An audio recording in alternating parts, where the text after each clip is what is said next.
Hello guys, welcome back to my YouTube channel. For today's video is mag-uusapan natin kung paano nga ba ang pag-assemble ng ating transmission ng TMX 155.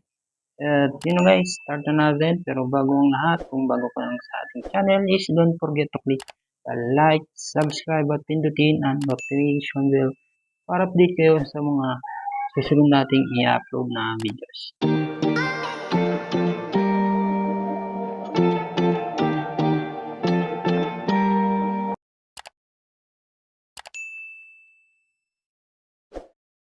Okay, start na natin. Start tayo dito sa ating counter shop. Then, ito yung kanyang fourth gear na may 25 feet. Then, sunod tayo dito sa ating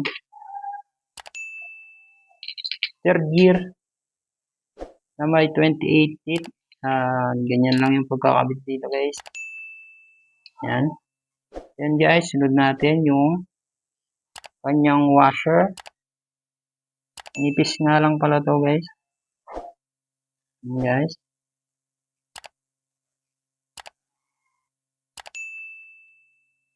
Then, sunod natin tong collar o gear bushing. Then guys, sunod natin tong kanyang counter shaft low gear. Yan. Paglalagay guys, yun yung lapat dito. Yung padag dito is nasa taas yan. Then yung lubog is nasa baba. Yan guys. Yan. Then sunod natin tong kanyang washer na manipis din. Yan. Then sunod tong ating collar ulit na gear bushing. Tapos guys, sunod natin tong idler starter gear. Yan. Yan guys, sa paglalagay nito is kailangan yung may agot siya. Kung makikita nyo, yan, wala siyang agot, di ba?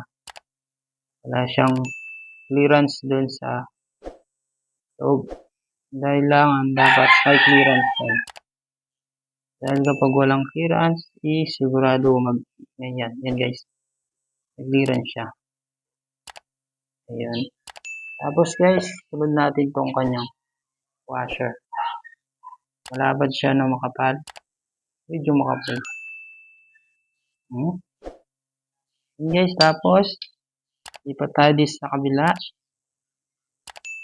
At sunod natin tong kanyang second gear. Yan guys, second gear na may 31 feet. Ayan. Then, sunod naman natin yung kanyang washer na makapal. Yan guys, makikita nyo ang kapal niyan. Ayan. Then, sunod naman natin yung washer na medyo makapal lang. Yan guys. Yan guys yung agot niya. Yan yan.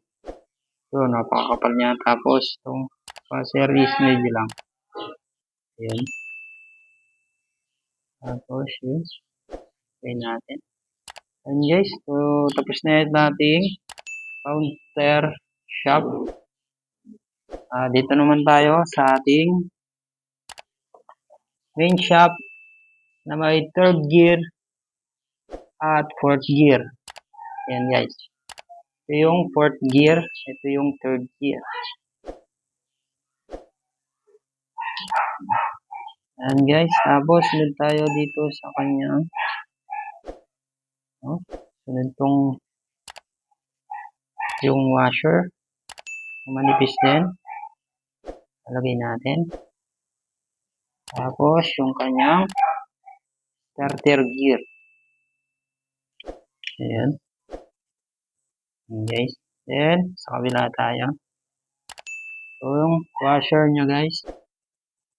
Na washer spline 20 mm. Bakit nga ba tinawag na ngayon? Is may load siyang spline nyo 20 mm. Ayan. yung sukat. Kumbaga may ngipin siya sa akin.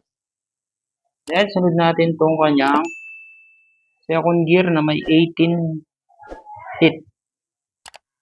Yan guys, ganito lang yung pagkalagay. Ayun.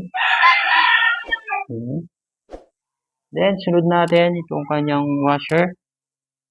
Makapal din to guys. Ayun. Tapos, ang huli is yung washer na medyo manipis ay medyo makapal din. Tulad nun sa ating counter shop. Ayun. Yung pagod niya. Makapal to. Tapos, to medyo makapal. Ayun na guys. Tapos na yung ating main shaft ng ating transmission. At ayun, ito yung kanyang counter shaft. Kung titignan is ganito lang yung setup. Okay. Ayun. Ayun guys. Ayun. Guys. At ayun na guys. Ganito na lang ang ating video. Sana may natutunan kayo at salamat.